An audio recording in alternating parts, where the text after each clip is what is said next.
Little details as to why Pele was the player that he was. More than 1,200 goals in more than 1,300 games. 77 goals for Brazil. He is tied for most all-time with Neymar. As I say, only player to win 3 World Cups. He was the youngest player at a World Cup to score a goal, score a hat-trick and score in a final. And in the year 2000, he shared FIFA's Player of the Century award with Diego Maradona.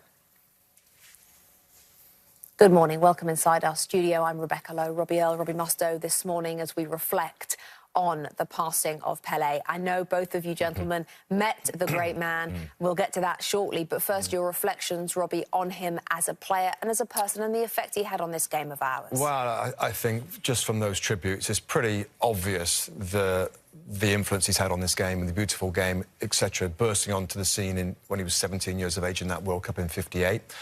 From my personal point of view, I wasn't born at that point, but of course, when you start to fall in love with the game, Pele was the name. It was the name that you dreamed of being or becoming as a player. It was a name that was associated with greatness.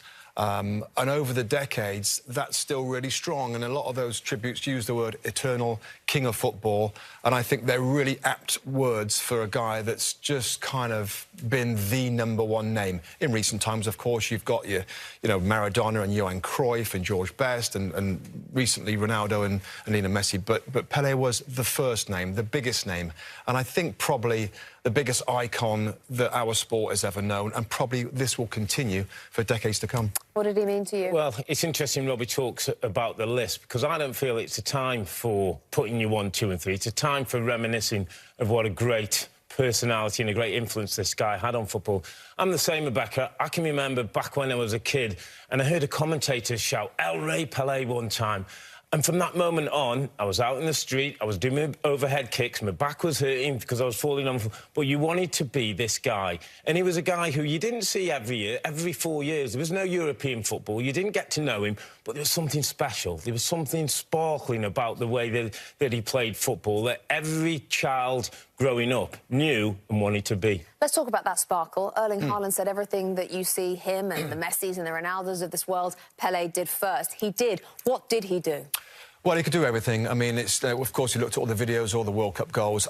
I mean, incredible pace, very good shooting off his left foot and his right foot. And for a guy of 5'9", remarkably good at leaping and heading the ball into the goal as well. So I think you wrap those kind of abilities with the awful pitches that Pele and others at that era had to play under, and also some of the kicking that he got. I think in the '66 World Cup in England, literally kicked off the park where it had to come out of the game. So that's something modern-day players didn't have to face. But that's kind of my memories of him, and my thoughts of Pele was an incredible footballer in all regards and dealing into difficult circumstances. OK, so you met him. Yeah. Tell me the story.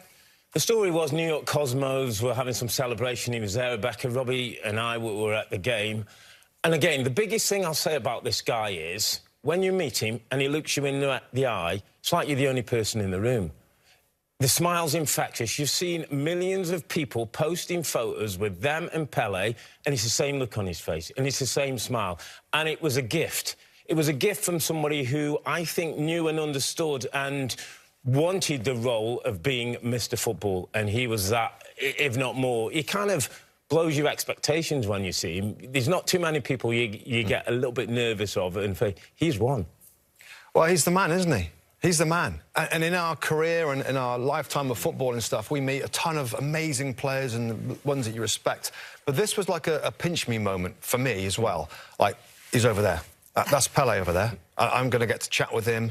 And he couldn't have been nicer, more polite. He had time for everybody. Of course, he had a big old entourage of people around him, literally around him, walking everywhere. But he came over and spoke to us. He signed a couple of football shirts that I've got hung up in my house here. So it was one of my... I have a photograph of us, actually, with you as well, Rob, with him, the great man. So that's probably one of my most, I don't know, special moments throughout my life to meet the great one. The line that hit me yesterday, Rebecca, was Cafu, the old Brazilian defender, said, "Pele dies is inaccurate.